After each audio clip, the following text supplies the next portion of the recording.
Hello and welcome to another video from me, Luke, FPL Crusader. We are doing the recap of 18 and let's go through to 19 because it's in 2 days. Very short turnaround, but this is the time of year that we love, right? Maybe some of us. If we're having a good time, we love it. If not, then who the hell knows? If you brought in Bruno as a Bukayo Saka replacement, commiserations. But we do have a little bit towards in the middle of the show about what you should do if you've got Bruno and he's red carded and then he comes back for the Liverpool fixture. We've got a few players that we can decide on in terms of the replacements. But let's crack on to game week 18. Let's talk about the results first before we talk about probably the lowest top scorer of any game week that I've seen. Only 13 points from Joelinton, however you want to say it, or however you're supposed to say it. Everton won, Manchester City won. Missed goal from Erling Haaland, gave him 0 points. The final straw, as I call it. Bournemouth and Crystal Palace, boring game.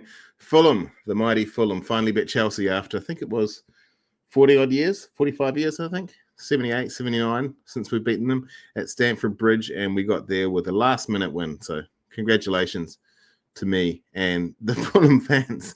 Congratulations myself. That's good. All right, Newcastle, Aston Villa. Bloody hell. If you don't have a Newcastle play, you must be kicking yourself at the moment. Forest beat Tottenham. So Forest are almost third. I think they're still fourth, but man, they are clearly the fourth best team in the league right now. Well done to them. Well done to their recruitment team. I'm very jealous of them as a Fulham fan. We've had decent recruitment, but most of our recruitment really gives Marco Silva a big job to get these players that were once good or were supposed to be pretenders to the crown back up to where they should be. But Forest have hit the ground running this season. They've had a couple of scary seasons. But this season, wow, fantastic. West Ham, Southampton, good Jarrod Bowen owners who got that as a Saka replacement. Well done. Wolves beat Manchester United. Enough said there. Liverpool obviously won against Leicester. Brighton and Brentford, two high-scoring teams got 0, and then Arsenal as well. So midweek game weeks always throw out frustrations for seasoned FPL managers because we never know what's going to happen, really. Nothing really plays to form, and we're seeing that with these as well. Liverpool seemingly can just walk away with this title at the moment. All of their challenges seem to be falling over their feet trying to get there. I just don't think they will. I think Slot is going to go down in history in the Liverpool annals as one of the best managers, purely because he's going to win the league in the first season. I know there's an entire half of the season to go, but if they bottle it from here, they shouldn't do. They've got a game in hand. They're 8 points clear. MVP, Joelinton, 1 goal, 1 assist. He's a key player for Newcastle. He's a really good player. He's not really an FPL asset, but now and then he pops up with pretty good games. 13 points, 3 bonus. He's only got 3 goals and 1 assist at 3.5 XGI. That XGI is low, but he got half of his returns in 1 game week. So good on you, buddy. You really deserve it. I think he played very well, and he was part of the reason why Aston Villa won. Also, the John Duran red card it's part of the reason why Newcastle won.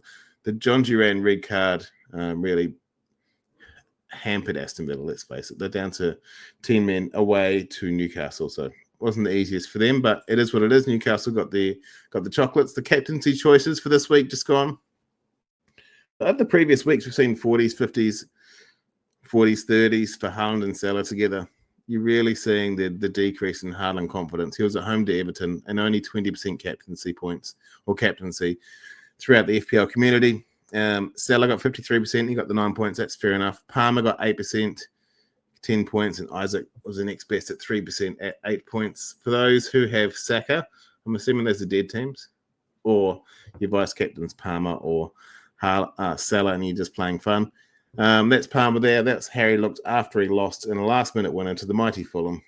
Chin up, lad. But in terms of FPL, you've done really well for me, so I can't be too rude about it. Speaking of my team, it seems to be it's just going to be a frustrating year. No matter what happens throughout the FPL, I get 50% good results and 50% bad. Verbruggen, I finally got a decent keeper return. I got 9 points from Verbruggen, so well done there. And in turn, Flicken only got 3, considering they played against each other. That's because Flicken went off injured. I completely understand that. Timber with 9. Well done, Timber. He's been a real stalwart for me. I don't have double Arsenal defense like a lot of people do, but I've only had him 5 or 6 weeks, and I think he's only blanked once or twice. So well done, buddy. Munoz 6. Unfortunately, Robinson got the 1, didn't get the assist, and also got a yellow card. Kulusevski and Enzo got 2 points. Salah got 9, double that to 18. He was my captain. Palmer got the 10. And then look at the forward line here. Evan Nielsen 1. He didn't even start, so he needs to go. Not really a priority yet. Joe Pedro just the 2. Who knows when he's going to score next? And Haaland got 0. There's a get out tag underneath Haaland purely because it's time to go. Am I the idiot or am I the arsehole for transferring out Haaland when he's got 2 promoted teams in the next 3 game weeks? Probably, but he needs to go. I'm not getting anything out of him, and he's costing me far too much in terms of money. Time to go, buddy. I did get 60 points this week. 24K rank rise, just over 2 mil still. I got 10 bonus this week. As you can see in the bottom left, this is all from FPL Team. I got 10 bonus this week, which is a lot compared to what I normally get. I'm only 40 points out of the top million. Out of the top 100K, I'm 120, so that's a few game weeks away. But now with Haaland freeing up some of that cash, I think I can get there relatively quickly, or more quicker than I could have previously. Let's have a look at the injury list as we barrel down to game week 16. I've got Fabianski. He's injured now. He's 20% owned, so a decent amount of ownership there. His head is the injury, so they won't take too much of a risk with him. He's only a 25% chance, and he's an easy bench with Areola on the bench. And considering the next game is only 3 or 4 days away, I would assume he'll be gone. He'll be benched, sorry. So Flicken, he's 40% owned. He's got a muscle injury, 75% chance of playing. Will he or won't he? He is playing Arsenal at home in game week 19. It's one of the biggest games of the season. I would assume he'll play. Saka, 16% owned, hamstring. From what I've seen today, he's coming back in game week 28 or the 8th of March. It's 9 or 10 game weeks away. There's no point holding him. I know most people wouldn't have held him, but there's no point holding him. If you had Bruno Fernandes as Saka's replacement, then commiserations. Who knew he was going to get a red card, but he's out for next week, and he comes back for game week 20 against Liverpool, so he's not going to fare too flashily there as well. Looking at the fixture ticker here on the left, and this will extend, I'll talk about this more in my midweek, after game week 19 is done, in my midweek pod. No team really stands out with a really good fixture run between now and, let's say, game week 26. So what does that mean? That means that we're going to have to stay with our premiums, our 3 premiums that we can do now. Without Haaland, we can do Palmer, Salah, and then whoever the Saka replacement is going to be, and we can spread the love elsewhere. But it is a time for some differentials, not too many. I'm very guilty of having even up to a half dozen differentials in the starting lineup, and it just doesn't work. But it is a time for differentials because other teams have good games, so we need to bring in differentials from less popular teams in terms of FPL, and that way we can get a leg up on the competition and hopefully win that mini league. But as we see for game week 19, who's got the green fixtures here? Chelsea have Ipswich, Crystal Palace have Southampton. For all the talk around Ismaila Sarr, he's only 3% owned. Liverpool have West Ham, captaincy shout there. Manchester United have Manchester City have Leicester. Yeah, not really. Would you really go there? Spurs have Wolves. Wolves will score there. So if you got Cunha, keep him. But looking at that, there's just a sea of red fixtures everywhere for everyone almost. The only teams that don't are Everton, and they don't score. So at home, they can probably get, against Forest. Who knows there. And Fulham's got 2 in 20 and 21, which we'll talk about that a little bit later, probably later on in the week. But harking back onto this Bruno Fernandes and Bukayo Saka, one's injured, one's suspended. Who are you going to go with? Well, let's have a bit of a look for the next 7 game weeks from 19 to 26. If you don't have Cole Palmer, get Cole Palmer in. 11.3 million. He's 67% owned. He's getting right up there. He is a must-buy. He's the number 2 midfielder, and he is the number 1 Saka replacement, and now he's the number 1 Bruno replacement. He doesn't play midweek. He doesn't get benched. He will always get minutes. As we can see from Chelsea's fixtures here, they've got Ipswich, Crystal Palace, Bournemouth, Wolves, Manchester City, which isn't a bad fixture as it looks now, and then West Ham and Brighton. All teams that will let in goals. After that, he's away to Aston Villa. That's probably the only team that could do a defensive masterclass against them, but who knows what Villa will look like by game week 26, purely because their squad depth isn't as strong as Chelsea. Next on the list is Martinelli. He saved a bit of money there. He's 6.8. He's only 4% owned. He is going to be a 90-minute man now that Saka's gone. He combines very well with Odegaard. He got a goal last week. Didn't get a goal in 18, but in 17 he did. But he was still very dangerous. So that's very interesting for me. Martinelli looks very good. Havertz looked okay as well, but he still goes missing a bit, Kai Havertz. But for me, if it was an Arsenal asset, it would be Martinelli. But they've got some difficult fixtures. They've got Brentford, Brighton, Tottenham, Villa. And then 23 gets a little bit better with Wolves, City, Leicester, and West Ham. So if you don't have to go there, I probably wouldn't. But if you want to, I think Martinelli's a pick of the bunch. Liverpool, Diogo Jota, 7.2 million. He's 3.5% owned. If he starts, he gets points, and he works very well with Mo Salah. Liverpool have West Ham. Then they've got the Manchester rivalry derby. I guess we'll call it a derby. Liverpool versus United, which they'll win. They always do, Liverpool. Forest, Brentford, Ipswich, Bournemouth, and Wolves. All very good games. And then up to 26, he's got Man City. Who knows what Man City look like then? Right now on paper, you would say Liverpool are clear favourites. Speaking of City, their next two look good. Phil Foden with 9.1 million. So you're going to use up a lot of that budget if you had Saka. If you need a Bruno replacement, might need to find some budget. He's only 4% owned. He is inherently selfish, though. He can score. He's the previous MVP, as we know, but he was well out of form. I think they should drop Haaland and put this guy up front just to see what it looks like, just to change things up. They clearly need some sort of change. The system they're using there isn't working, and they're not really changing it to see if it can work in a different way or give it fresh breath. That was the beauty of Alvarez last year. If Haaland ever went, not that he blanked much, but if he ever went on a bit of a non-scoring patch, then Alvarez would come in, and then De Bruyne and Foden and blah, blah, blah. They don't have that backup currently this year who's in form. City has Leicester, West Ham, Brentford, Ipswich, and they've got a tough run. Chelsea, Arsenal, Newcastle, and Liverpool. So for the next four, if you're going to go for a punt, Phil Foden might be your man, but you just can't guarantee it. And last but certainly not least, as a replacement for Bruno and or Saka, young Sonny, 9.8 million, 5% owned. He's the captain and starter, and Spurs will never blank. Their fixtures are Wolves, Newcastle, Arsenal, Everton, Leicester, Brentford, Manchester United, and Ipswich. So you'd have them for those at least the first one if you've already got them. It's a bit of a punt to do the middle three, but then you've got Leicester and Ipswich not long after that, and that'll take you through to February. If you didn't have Palmer, I'd probably get Martinelli. Even though the fixtures don't look that flash, he can still score, or maybe Liverpool. But as I said, the fixtures aren't really good for anyone. It could be a time to go for some very, very interesting differentials. As I said, we'll cover that in the pod midweek. Let's have a look at what everyone else is doing around the FPL community. This is the most wanted for Game Week 19, and Alexander Isak, 330k people are steaming into him.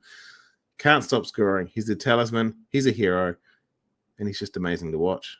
He's getting better and better and better. 21 goals last year. He's probably going to eclipse that this year. And Newcastle are definitely back on form. Matheus Cunha, everyone said get rid of him. He's going to get banned. He pulled some bloke's glasses off his face. He was being rude to people, but he's still scoring. He's unstoppable. He's a talisman. He's a hero. He's playing for a horrible team. He's the only bright spark in that team. And if you've got him, just keep him as long as you can. Gordon, Alexander Isak's teammate. He's on form. He's a good Saka replacement. And he's scoring. Once he starts scoring, he's a bit streaky. So if you can get onto him, stick with him now. 180k, or we've already done that. A lot of that 180k would have been part of the 330k as well. So a fun week for them. Ola Aina, 155k. Forest are class. And he's thriving from it. They've got clean sheets galore. He's getting goals. And he's getting points. So bonus points, that is. So if you've got, he's gone up to 5.1, I think I saw, 5 million. He's in the fives now anyway. So if you got a bit of that extra cash to splash, cash to splash works. Ola Aina could be the man for your midfield, for your defensive line. I've already spent too much on my defensive line over the last 3 or 4 weeks, so I kind of want to focus on attack. And of course, number 5, Mr. Cole Palmer. Number 2 in FPL. He's the heir apparent to the FPL throne. He's essential. I shouldn't say that, but I know he pretty much is. He can do anything, and he can score when he loses or score when he wins, and he does everything for that team. He is the best player in Chelsea, and just remember, he's only 22. So the least wanted for game week 19 is Bukayo Saka. He's injured. He's 10 plus million, 330k have gotten rid of him, which is fair enough. Bruno, the red card. Liverpool in game week 20, which means 270,000 have also gotten rid of him. Haaland, there's hundreds of thousands of people getting rid of him every week. He was owned by millions, so this will continue for the rest of the season. He hasn't got any confidence. He missed a penalty, and he cost too much to be making those blunders. There's a little symbol up here next to the 145k. That's my emblem, my shield for FPL Crusader. That might give you a hint about what I've done this week. Emile Smith-Rowe, he's injured. Iwobi could be the better option for Fulham moving forward, especially over the next 300,000 people think so, and they've gotten rid of him. And 100,000 people have also got rid of Jackson. He is blanking a little bit. He had 2 or 3 blanks in a row.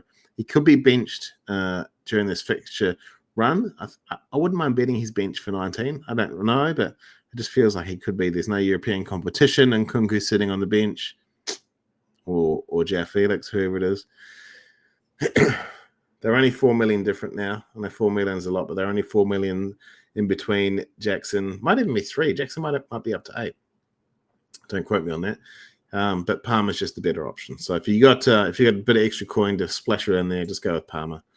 All right, Ben or Band for this week. Those who don't know what Ben or Band is, that we choose one player that's got a good fixture this week and then crap fixtures moving on.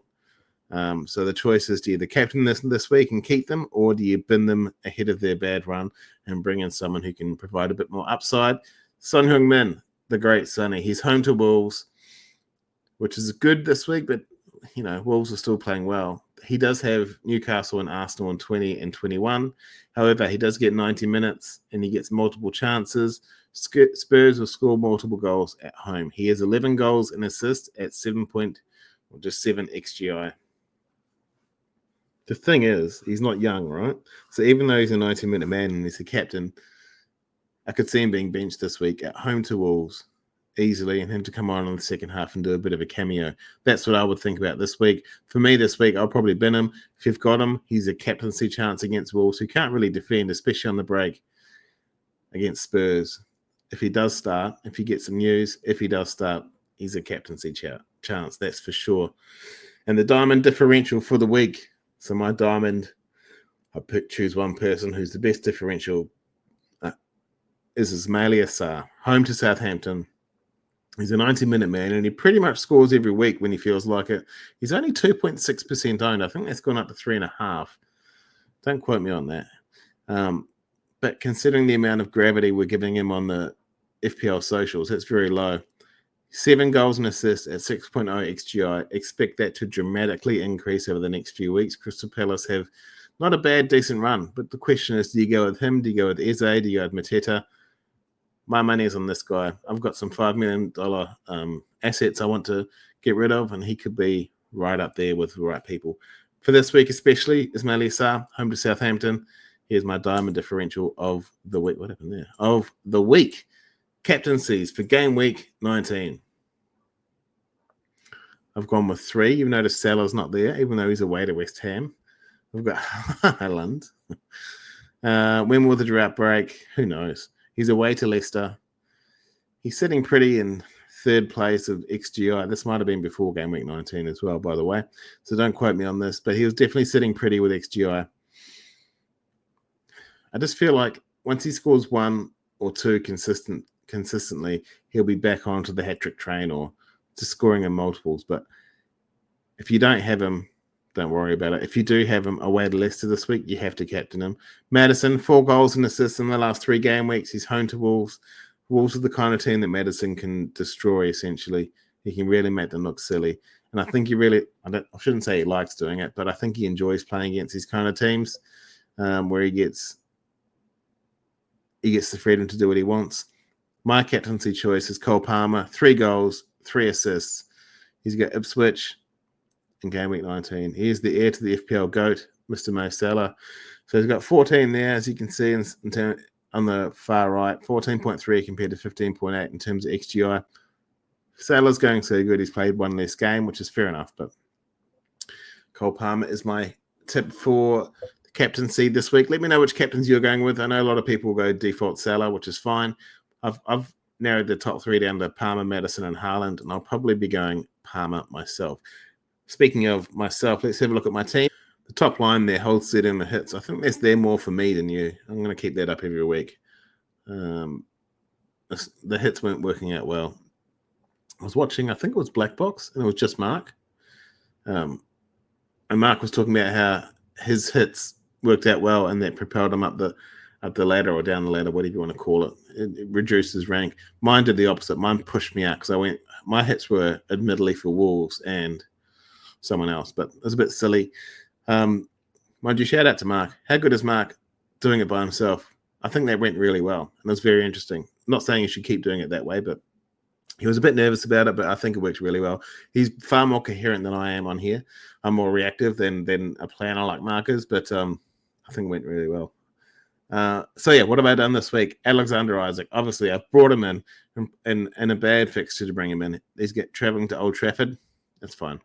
We know Newcastle don't travel well. That's fine. I want Isak in my team. That's more than fine. I wanted Haaland out. Absolutely get out of my team, and I've got rid of him.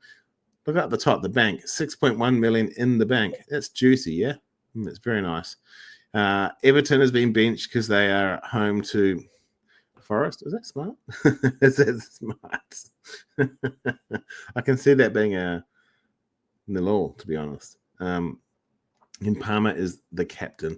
I tell you what, this is my team. Verbruggen, Aston Villa away. It's either Aston Villa away or Arsenal at home. So what do you do there? Aston Villa away, it has to be. But Robinson at home to Bournemouth. Munoz at home to Southampton. Timber away to Brentford.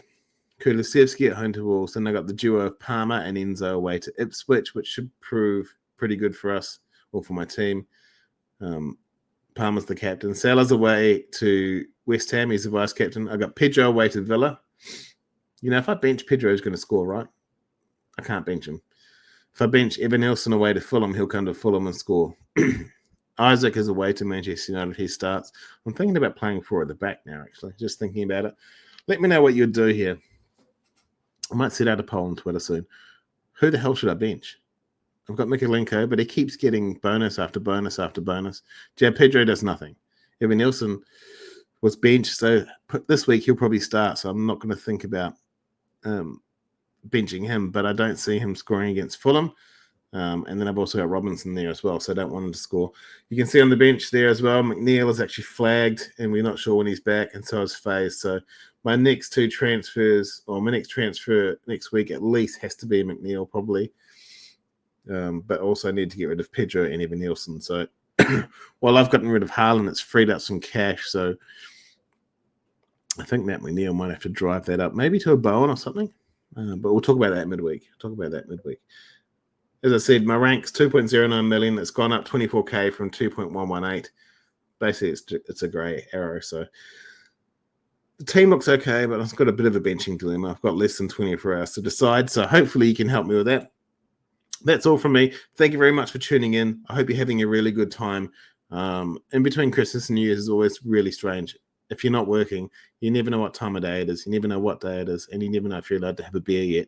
As you can probably tell, I've had a couple of beers myself, but we're barreling on to game week 19. So good luck, everyone. I hope all your arrows are green and your differential score hat tricks. My name's Luke, FPL Crusader.